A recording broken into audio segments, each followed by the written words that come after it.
Good morning everybody, प्रिय student and दोस्तों। 26-27 मार्च 2026 को G7 के विदेश मंत्रियों का सम्मेलन फ्रांस में आयोजित किया गया। और क्योंकि फ्रांस में सम्मेलन होने वाला है 15 से 17 जून 2026 को 52वां सम्मेलन G7 का होने वाला है। और यह सम्मेलन जो है बहुत ही इम्पोर्टेंट है। इस समय सम्मेलन आयोजित किया गया है जहां यह मुख्य मुद्दा जो रहेगा वो पश्चिमी देशों का संकट, ऊर्जा तेल संकट जो सबसे इम्पोर्टेंट है। और इसी को ध्यान में रख करके यह जो है फ्रांस में जब भी सम्मेलन होगा इस मुद्दा को प्रमुखता से रखा जाएगा। एक तो ईरान के द्वारा जो स्टेट ऑफ हार्मुज पर अपने अधिकार कर लिया गया, उस अधिकार को भी यह चर्चा किया जाएगा यहाँ। अब इसके अलावा ईरान का जो परमाणु कार्यक्रम है, ये मिसाइल कार्यक्रम है, उसको भी ध्यान में रख करके इस सम्मेलन में यह प्रश्न उठेगा। और ईरान, इजराइल और अमेरिका के बीच में जो युद्ध हो रहा है, इस युद्ध में जो ऊर्जा संकट हो रहा है, तेल संबंधी समस्या हो रहा है, इसको भी ध्यान में रख करके सम्मेलन आयोजित किया जाएगा। और इसी सम्मेलन में विभिन्न प्रकार का मुद्दा को उठाया जाएगा। तो अभी जो विदेश मंत्रियों का जो सम्मेलन हुआ है, वह जो जून में होने वाला सम्मेलन है, उसी की पूरी तरह से प्लानिंग तैयार की गई है, उसी के लिए पूरा फर्दर काम किया गया है। तो हम लोग देखेंगे कि G7 का गठन कब किया गया था। इसी प्रकार का संकट 1973 में जब आया था, खाड़ी देशों में यह तेल, पूरे वर्ल्ड में तेल का संकट, मुद्रा की अस्थिरता को लेकर के, तब 1975 में बनाया गया था। 6 देशों ने मिल करके ग्रुप ऑफ 7 का निर्माण किया गया। उस समय ग्रुप 6 देश थे। फिर इसका 1976 में जब सम्मेलन होता है तो 7वां देश कनाडा भी इसमें शामिल हो जाएगा। इस प्रकार यह ग्रुप ऑफ 7 का गठन होगा। और ग्रुप ऑफ 7 है क्या? तो यह विकसित देशों का एक संगठन है। इसके अलावा आप जब पढ़ेंगे तो औद्योगिक देशों का भी यह संगठन है। और G7 को इस बार जो सम्मेलन होने वाला फ्रांस में, उस सम्मेलन में अभी भारत को जो है एक पार्टनर देश के रूप में आमंत्रित किया गया है। भारत को भी आमंत्रित किया गया है और ब्राजील को भी आमंत्रित किया गया है। तो वह आमंत्रित किया गया, उसके विषय में भी देखेंगे। भारत की भूमिका G7 में क्या हो रहा है, उसके विषय में चर्चा करेंगे। अभी जो भी आप मेंस का क्वेश्चन लिखेंगे सिविल में, उसमें क्वेश्चन पूछ सकता है कभी भी एग्जाम में कि भारत G7 में भारत का क्या रोल है। तो हम लोग 5-6 पॉइंट जो है उस रोल में भी देखेंगे जो इम्पोर्टेंट है। तो यह आपका सम्मेलन जो विदेश मंत्रियों का हुआ, उसी सम्मेलन के आधार पर जो जून में सम्मेलन होने वाला वार्षिक सम्मेलन, उसका बैकग्राउंड जो बनाया गया उसी को मैंने लिखे हैं। 1-2 सम्मेलन और भी देखेंगे। 2024 में सम्मेलन कहाँ हुआ? तो इटली में हुआ है। 2025 में सम्मेलन कहाँ हुआ है? तो आप याद रखिएगा, कनाडा में हुआ।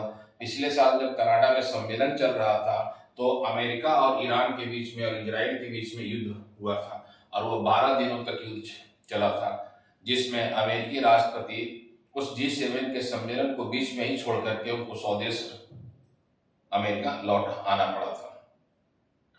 तो यह एक संकट है। उसी संकट के आधार पर हम लोग देखेंगे जो इम्पोर्टेंट है। मैं यहाँ हेडिंग दे दिए हैं आपको, है कि 26-27 मार्च 2026 में G7 संगठन विदेश मंत्रियों का सम्मेलन फ्रांस में हुआ है और इसका वार्षिक अधिवेशन भी फ्रांस में होने वाला है। इसीलिए सम्मेलन बहुत ही इंपॉर्टेंट है, आप इसे याद रखेंगे। और जो फ्रांस में सम्मेलन होने वाला वो 52वां सम्मेलन है। 52वां सम्मेलन G7 शिखर सम्मेलन 15 से 17 जून 2026 तक फ्रांस के एवियन लेस बेंस, आप जहां होगा उसका नाम याद रखिएगा, एग्जाम में क्वेश्चन आ सकता है, एवियन लेस बेंस में आयोजित किया जाएगा। जिसका मुख्य उद्देश्य क्या है? सम्मेलन का मुख्य उद्देश्य क्या है? तो वैश्विक आर्थिक और भू राजनीतिक तनाव के बीच संवाद को फिर से स्थापित करने की बात किया जा रहा है। अभी जो पूरे विश्व में कोरोना महामारी के बाद जो विश्व में अभी अर्थव्यवस्था जो अस्थिर है, तो उसी के संदर्भ में चर्चा किया जाएगा कि है तो वैश्विक आर्थिक मुद्दे को महत्व दिया गया है। इसके अलावा जो भू राजनीतिक तनाव चल रहा है, भू राजनीतिक तनाव में जो सबसे इंपॉर्टेंट है, 2022 से अभी रूस और यूक्रेन के बीच में युद्ध चल रहा है, जो अभी भी युद्ध चल रहा है। इसके अलावा अभी एक नया संकट हो गया है कि 26-27 दिन से 26वें दिन हो गया है और 27 दिन हो गया है आपको है अमेरिका, ईरान और इजराइल के बीच में युद्ध का। जबकि अमेरिका के राष्ट्रपति डोनाल्ड ट्रंप ने 5 दिनों के लिए शनिवार तक के उन्होंने सीज फायर की घोषणा कर चुके हैं। इसके बावजूद ईरान जो है विभिन्न देशों पर जो अमेरिका बेस है या मैं अमेरिका जहां जहां अपने खाड़ी देशों में बेस बनाया है उस पर हमला हो रहा है। तो ईरान के द्वारा जो लगातार हमला किया जा रहा है वही इंपॉर्टेंट है। और ईरान ने स्टेट ऑफ हार्मुज को अपने अधिकार में कर लिया है। अब वहां उसी देशों के जहाज को जाने का आदेश दे दिया गया है जो युआन में, खास करके जो चाइना की मुद्रा युआन में, उनको पेमेंट करेंगे और वह टोल टैक्स लेगा। इस पर मैंने एक अलग से वीडियो बनाया हुआ, जाकर वीडियो आप देख भी सकते हैं।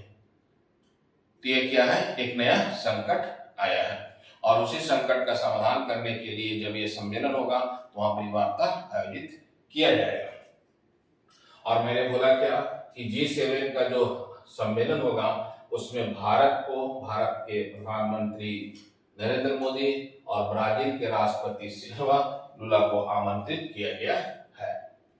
तो आप इसमें याद रखेंगे। इसके अलावा European Union, International Monetary Fund, World Bank, United Nation Organisation इत्यादि संगठन भी भाग लेंगे और ये भाग लेंगे। तो यहाँ पर चर्चा का मुख्य मुद्दा क्या होगा, अभी वर्तमान में अमेरिका, इजराइल और ईरान के बीच में जो पश्चिम में युद्ध चल रहा है, मध्य पूर्व में जो युद्ध चल रहा है, वो एक चर्चा का बिंदु रहेगा। इसके अलावा स्टेट ऑफ हार्मुज भी एक चर्चा का महत्वपूर्ण बिंदु है। इसके अलावा बब अल मंदेब ये भी एक जलडमरू मध्य है और यह जलडमरू मध्य जो है वो लाल सागर में स्थित है और इस पर भी आपको है किसी न किसी प्रकार से आपको यदि यहां से भी यदि हानि पहुंचता है इस जलडमरू से, तो जो भी सामान यूरोप जा रहा है लाल सागर से होकर के भूमध्य सागर से यूरोप में, वो भी एक संकट में आ जाएगा। तो क्या है, ये जितनी भी स्टेट है उनकी वार्ता भी होगी जो इंपॉर्टेंट है, या दो स्टेट के भी चर्चा चल सकता है। एक है स्टेट ऑफ हार्मुज का, दूसरा बब अल मंदेब जो सबसे महत्वपूर्ण है। अच्छा, G7 है क्या? ग्रुप ऑफ 7, तो विकसित देशों या औद्योगिक देशों का संगठन है। विकसित देशों या औद्योगिक देशों का संगठन है G7।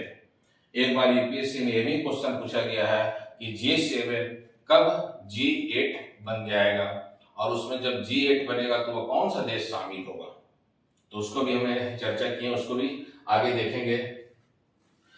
मैंने बोला क्या कि आपको 1773 ईस्वी में विश्व में एक तेल संकट और वित्तीय अस्थिरता का उत्पन्न हुआ था, जिसके कारण ग्रुप ऑफ 7 बनाने का एक आधार तैयार हुआ था और इसी को आधार बना करके 1975 में 6 देशों ने मिलकर के संगठन बनाया और 1976 में कनाडा जब इसमें शामिल हो गया तो ग्रुप ऑफ 7 का गठन हो गया।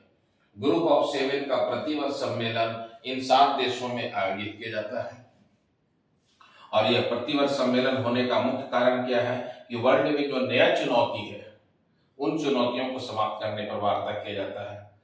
जैसे अभी मैंने बोला मध्य पूर्व में संकट चल रहा है, पश्चिमी एशियाई देशों में ये युद्ध का जो संकट है। इसके अलावा स्टेट ऑफ हार्मुज हो गया, फिर इसके अलावा जो एक जलडमरू और भी है बब अल मंदेब।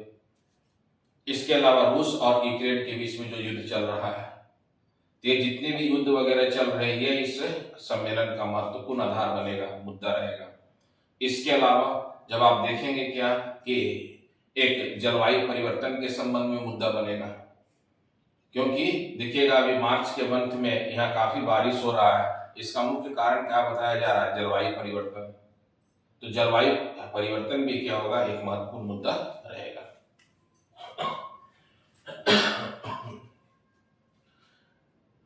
1997 में रूस भी G7 में शामिल हुआ। अभी मैंने बोला कि यूपीएससी में क्वेश्चन आ चुका है। 1997 में रूस क्या हुआ, G7 में शामिल हुआ, तो ये क्या बन गया, G8 बन गया।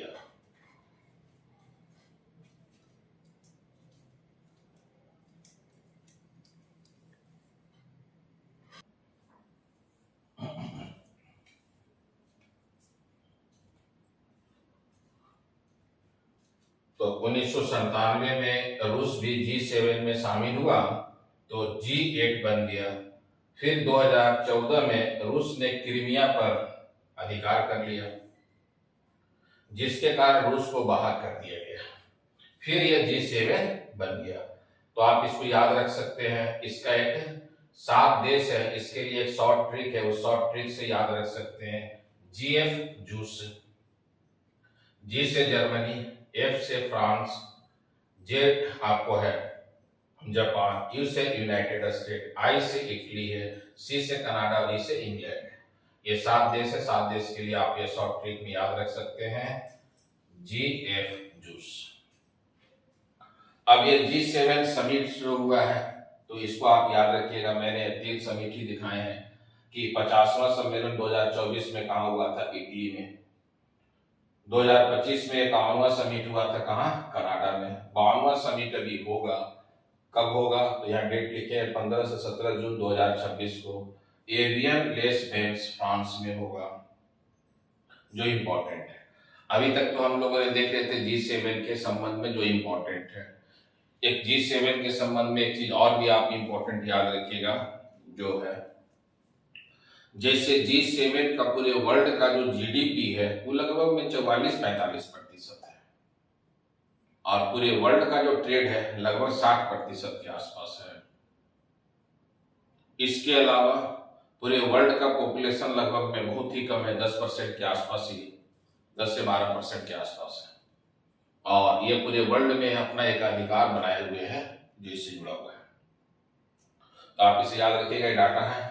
और भारत की भूमिका को हम लोग देखेंगे। भारत क्या एज ए पार्टनर कंट्री के रूप में आमंत्रित किया गया है। भारत G7 का सदस्य नहीं है, फिर भी वैश्विक मंच पर इसकी भूमिका बढ़ रहा है।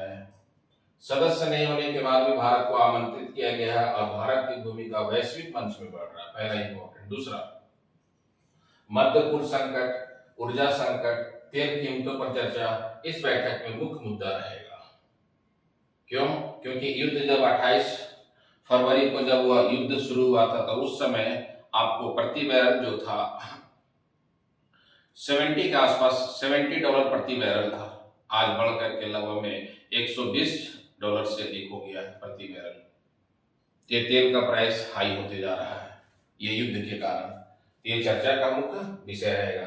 अच्छा, यह बैठक वैश्विक शांति और अर्थव्यवस्था दोनों के लिए अहम है। वैश्विक शांति के लिए, इसके अलावा यह आपको है अर्थव्यवस्था को मजबूती देने के, दोनों के आधार पर यह सम्मेलन महत्वपूर्ण माना जाएगा। भारत वैश्विक आर्थिक मुद्दों पर अपनी राय रखेगा। विश्व में जो आर्थिक मुद्दे चल रहा है, भारत अपना राय रखेगा और अंतर्राष्ट्रीय सहयोग और साझेदारी में योगदान करेगा। यह है मुख्य रूप से भारत की भूमिका G7 देशों में, और यह करंट अफेयर से जुड़ा हुआ है। करंट अफेयर से जब भी आपके क्वेश्चन एग्जाम में आएगा कि G7 में G8 बन गया, वो कौन देश शामिल था, G7 कब बना, G7 का भी 2026 में सम्मेलन कहाँ होगा, भारत को आमंत्रित किया गया है किस रूप में, तो आप याद रखिएगा पार्टनर कंट्री के रूप में। भारत के साथ साथ ब्राजील को भी आमंत्रित किया गया है। तो ये सभी आपका करंट अफेयर से जुड़ा हुआ है। करंट अफेयर से क्वेश्चन आपके एग्जाम में पूछ सकता है, ऑब्जेक्टिव एग्जाम में भी, और कोई मेंस लेवल से आप एग्जाम देंगे तो वहां सब्जेक्टिव में भारत की भूमिका पूछेगा, तो ये आपको बताना पड़ेगा कि भारत की महत्वपूर्ण भूमिका है जो एग्जाम में आए। तो ऑल द बेस्ट, जय हिंद, जय भारत। अगर आप सीरियस हैं यूपीएससी और कॉम्पिटिटिव एग्जाम्स के लिए तो चैनल को अभी लाइक करें, शेयर करें और सब्सक्राइब जरूर करें।